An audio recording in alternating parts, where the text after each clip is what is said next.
After a series of frauds came to the light in banks, the government has apparently asked a thorough examination of all non-performing loans granted by NBFCs like PFC, REC as well. To discuss this in detail, we are joined on the phone line by Mr. P.V. Ramesh. He's Chairman and Managing Director of REC. Mr. Ramesh, good having you. Thanks so much for joining in. Is this true? The Financial Chronicle article claimed that there is an order for scrutiny of loans given out by companies, company like yours. Is this true? First of all, good morning and thanks for having me. And very good morning. Very useful to clarify certain things. First and foremost, we've always been very scrupulous in managing our assets, both which are old, new, under construction, performing and otherwise. So we've been up to date. Actually, we've been more proactive than perhaps any other financial institution in terms of ensuring that our assets perform well. I am not aware of any special directive being received. Nevertheless, we are always alert and diligent in what we do, basically to protect the interests of our shareholders and to protect the interests of the company. Okay, so no such order received by you as a company for sure. That's for sure. Okay, because the article says, Mr. Ramesh, good morning. The article says that NBFC loan is now it's nothing like a criminal matter, but because in light of what happened with PNB, and the government is saying rather than a whistleblower coming out later with such allegations, it is a preemptive action on certain NBFCs. So that's what the article says. So you are sure that all your loans are up to date. There could be no issues that could come out later. And as per your knowledge, the ministry has not asked you anything as of now. Yeah, good morning. You're absolutely right. It's an affirmative. My answer is the affirmative to all that you said. We are absolutely proactive in terms of monitoring and managing our assets. So there is absolutely no question of anything slipping by or anything that we are not aware of.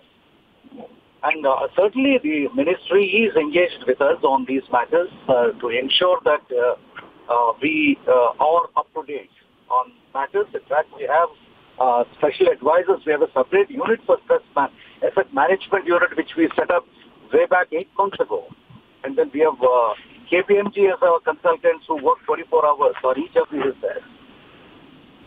Okay, Mr. Ramesh, just wanted to ask, since the new RBI norms have come out on stressed assets, which mean, certain schemes that were there earlier in terms of SDR, JLF, all of them have been withdrawn. What could be the impact on the fourth quarter in terms of NPA and provisions for you? Could we see an elevated number this time around?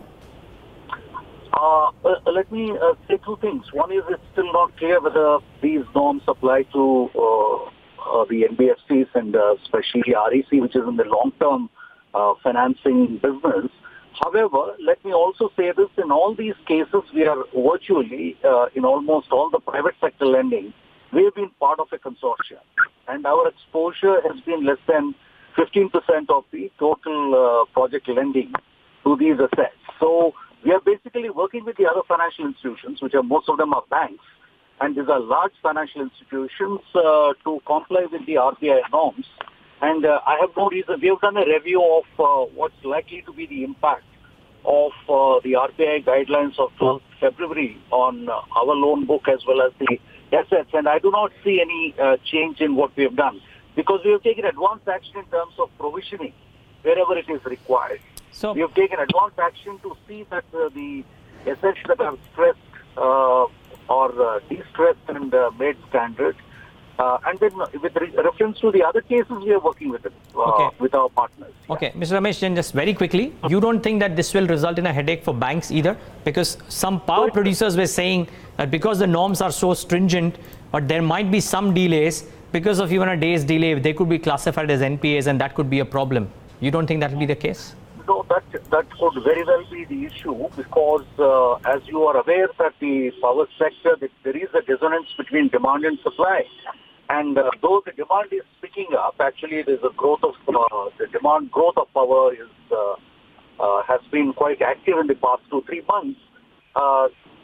We would like to believe that the number of these projects which were struggling for discom purchase of power are likely to come on board and become standard. But yes, I mean that risk is always there if there's a delayed payment by the companies, particularly the discoms.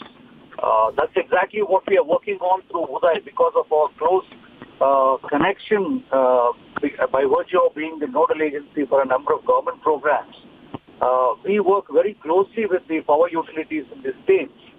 And one of our endeavor has been to ensure that there is a prompt payment to the suppliers. Okay. Fair call. Mr. Ramesh, good having you. Thank you so much for taking the time out and giving us all those clarifications as well.